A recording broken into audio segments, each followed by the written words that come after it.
চলো বেরিয়ে পড়ির national park সিরিজে লাস্ট গন্তব্য ছিল আমাদের গ্লেশিয়ার ন্যাশনাল পার্ক। ইয়েলোস্টোন থেকে গ্লেশিয়ার ন্যাশনাল পার্ক উত্তর দিকে ড্রাইভ করে যাব ঘন্টা আষ্টেক, মন্টানার বিভিন্ন সুন্দর ল্যান্ডস্কেপ দেখতে দেখতে, ধুধু মাঠ, পাহাড়, লেক, ঝর্ণা আর জীবজন্তু। তিনটে ন্যাশনাল পার্ক দেখবো বলে রোড ট্রিপে বেরিয়েছিলাম।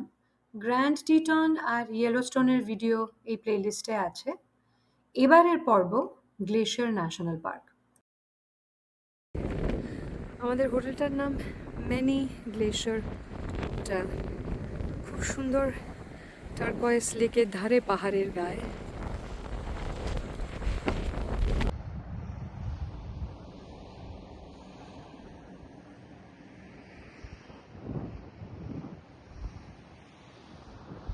আমরা সুইফট কারেন্ট লেকের চারপাশে হাইকিং করছি। এটা 2.5 মাইলের একটা সুন্দর হাইকিং ট্রেল আছে, আর পুরো রাস্তাটা এরকম ভিউ, সামনে পাহাড় আর এরকম এমারাল্ড জল। জায়গাটা এত সিনিক যে বারবার ছবি তুলতে দাঁড়িয়ে পড়ছিলাম।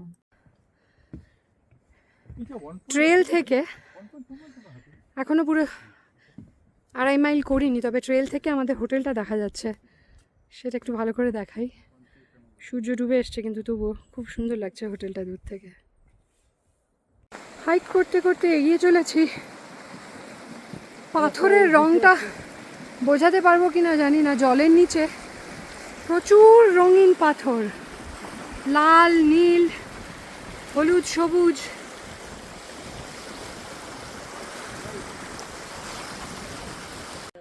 অলমোস্ট চলে এসেছি। গাছের ফাঁক দিয়ে দেখা যাচ্ছে হোটেলটা।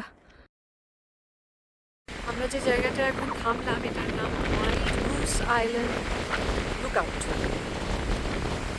সেন্ট মেরি ওয়াটারফল খুব দূরে দেখতে পাচ্ছি।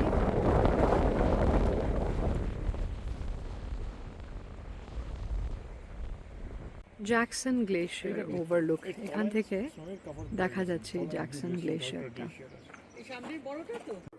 এই রাস্তাটার নাম Going to the Sun road.